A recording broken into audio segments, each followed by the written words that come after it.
Okay, so today was Halloween, and I didn't wear a costume, but I did give away a lot of candy. In fact, I don't really believe in the fun size idea, so I always avoid full-size bars to the children that come to my home. And I had Nestle's Crunch bars, and I had Snickers bars, and had a few other things for them to choose from. And we could imagine someone who liked both Nestle's Crunch bars and Snickers bars. In fact, for this person, they might both be normal good, meaning the more money they had, the more Nestle's Crunch bars and the more Snickers bars they would like to have.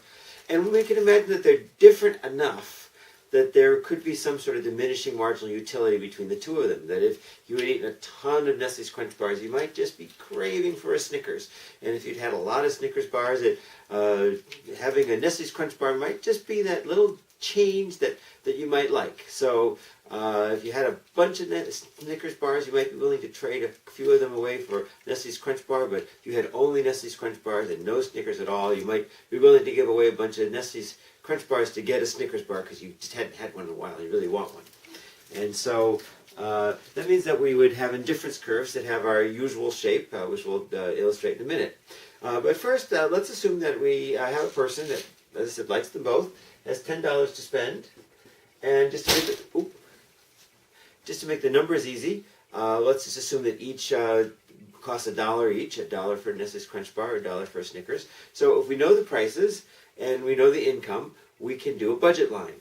And so let's for the sake of, really doesn't matter which axis you put each good on. One good goes on one axis and one good goes on the other. Of course, if the instructions in a homework or an exam tell you put the Snickers bar on the x-axis, then put the Snickers bar on the x-axis, just to follow directions. But it isn't necessarily wrong to put it on the other axis, other than if you're told not to. So just for this particular example, I'm going to put the Snickers bar on the y-axis. And I'm going to put the Nestle's Crunch bar on the x-axis. And we said we had $10. We said they were $1 each. So we know our budget line, which is that if we spent all of our money on Snickers bars, we could buy 10 Snickers bars. Remember, the axes are in the quantity of the good. So as we move up the y-axis, we have more and more Snickers bars. As we move along the x-axis, we have more and more Nestle's Crunch bars. So they're in units of chocolate bars, not units of dollars, not units of chocolate bars. If we have $10 and Snickers bars are $1 each, if we spend all our money on Snickers bars, we can buy 10, and if we spend all of our money on Nestle's Crunch bars, we can buy 10. And obviously, anything in between is possible. We could buy 9 Nestle's Crunch bar and 1 Snickers, or 2 Nestle's Crunch bars and 8 Snickers, or 5 and 5, whatever we do. And let's just assume that this person, for whatever reasons, likes the Snickers bars a little bit better. So let's assume that this person is going to buy their optimal consumption bundle, given this particular set of prices and income, would be 6 Snickers bars and 4 Nestle's Crunch bars, which would be put somewhere like that, which means that we know that the slope of the indifference curve has to be the same as the slope of the budget line at an optimal point. The marginal rate of substitution, which is the slope of the indifference curve, is going to be the same as the slope of the budget line, which is the relative prices. So of course, in this case, the trade-off is 1 for 1.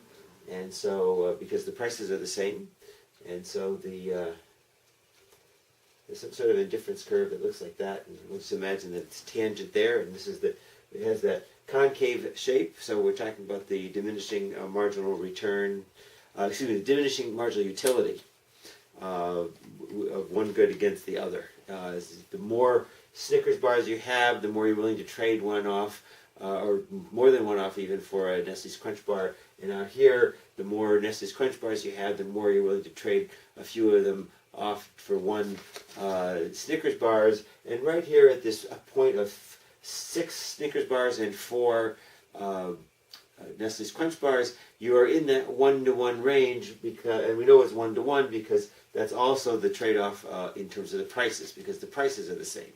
And so we have a slope of 1 along our budget line. So now let's assume that the price of the Snickers bar increases to $1.25. Maybe it's the price of peanuts has gone up or something. So the price, so very important, it's the price of the Snickers bar that has gone up. The price of the Nestle's Crunch Bar has stayed the same, which means that there's nothing to do at this point. For $10, we can still buy 10 Nestle's Crunch Bars. That price has not changed. But over here, we have to make a change because we can no longer buy 10 Snickers bars with our $10 because Snickers bars are now $1.25. So our maximum consumption of Snickers bars would be 8. So we can buy 8 Snickers bars with our $10, or we can buy 10 Nestle's Crunch Bars with our $10. Or obviously, there are still trade-offs in between, just recognizing we're no longer trading off at 1 for 1, but we need to basically give up a Nestle's Crunch Bar and a quarter, 1 1/4 Nestle's Crunch Bars to buy a Snickers bar, because the Snickers bar is now more expensive. The price has gone up. So let's assume that because of this, that there's the person now is going to be wanting to buy 5 Nestle's Crunch Bars, and that would leave enough money for 4 Snickers bars, and then at this particular set of prices, this is the optimal consumption bundle, which means that the indifference curves, this person has a bunch of indifference curves, so, you know, it goes like this. Notice this one does not cross this one, so it's consistent. If the prices went back, and this person would go back to buying more Snickers bars, but now that they're more expensive, we've seen a decrease in the consumption of Snickers bars, and actually an increase in the consumption of Nestle's Crunch Bars. So let's talk about both of these changes. So what's happened is, because the price has gone down, up, of like having less money. So the person, their $10 doesn't go as far because of the increase in price of the increase in the price of the Snickers bars. And remember, I said that we're going to consider that both of these are a normal good. So the price went up. Snickers bar, it's like having less money, so it's like having your income going down, and so that would say that you would actually consume fewer Nestle's Crunch Bars. So the income effect is going to be, we're going to consume fewer Nestle's Crunch Bars. On the other hand, Nestle's Crunch Bars are now relatively cheaper with regard to Snickers bars, and so there's going to be a substitution away from Snickers bars towards the Nestle's Crunch Bars, and that has gone up. And so if you were given an exam question, and you know this was sort of the scenario that came out where the price of the Snickers bars went up, you ended up consuming more Nestle's Crunch Bars, and you're told in the problem that both of them are a normal good, you could be asked now, which effect is stronger with regard to the Nestle's Crunch Bar? Was the income effect stronger or the substitution effect stronger? Well, clearly the substitution effect was stronger. We're substituting away from Snickers bars towards Nestle's Crunch Bars, and we're buying more Nestle's Crunch Bars. And because of the income effect, we would actually be, our consumption of Nestle's Crunch Bars would be depressed because our money doesn't go as far, but we're buying more Nestle's Crunch Bars in the end. So we know that the substitution effect, in this case, with regard to the Nestle's Crunch Bars, was stronger than the income effect.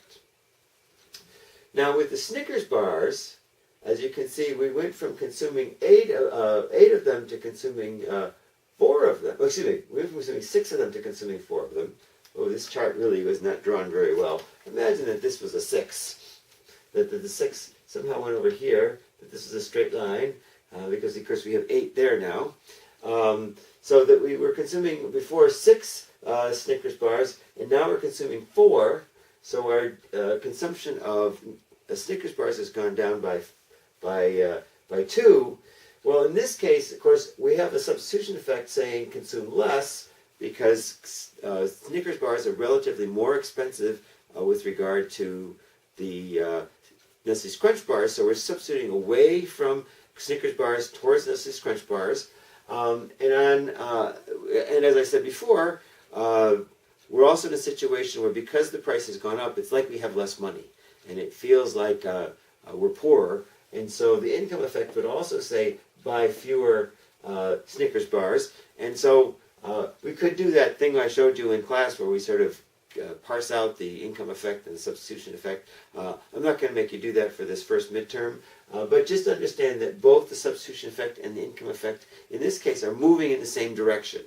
There might be a way, if I had a more elegantly drawn graph, more to scale, we could try to measure to see whether the income effect was stronger than the substitution effect. Of course, we have to actually make sure the shape of our indifference curves is perfectly correct and all that.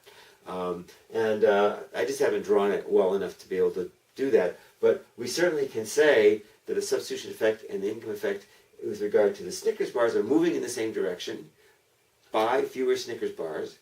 And in this case, the income effect and the substitution effect are moving in opposite directions. And they're going in opposite directions, and we ended up buying more Nestle's Crunch bars, so that we know with regard to the Nestle's Crunch bars, the substitution effect was stronger than the income effect. Assuming that both of these items were a normal good is a good that you would generally consume more of if your income went up. And an inferior good would be something that you might consume more of when your income went down. Now, goods themselves are not inherently normal or inferior. This is all about preferences. So what for me might be an inferior good, which is that I might really like steak, but I would be willing to eat peanut butter, and if so, and steak is more expensive than peanut butter, and so if my income goes down, I might start consuming more peanut butter. But that would sort of be the way I would operate. You might have somebody else that loves peanut butter so much that the more money they had, the more peanut butter they would want to buy. And so, we can use examples like the peanut butter versus the steak as a way to think about how people will often react to changes in income. But if a person reacts to a change in income opposite, meaning their income goes up and they buy less of something, or their income goes down and they buy more of something, then for that person, that particular thing is is an inferior good. Some examples in history, the oysters, I guess, used to be really an inferior good. The poor were the ones that ate oysters, and as soon as you got wealthy enough, you stopped eating oysters, and now, of course, they're sort of considered a luxury item. For me, lobster would actually be an inferior good. I don't really care for lobster. If I had all the money in the world, I wouldn't buy any lobster to eat for myself. But if I was down to my last nickel and that was all there was, and for some reason there was a sale on lobster and it was the cheapest thing to have, well, obviously I might force myself or just need to eat lobster so I don't starve to death. So for me, lobster would be an inferior good. But for most people, I realize lobster is very popular and it's often very expensive. And so for most people, lobster would be considered a normal good.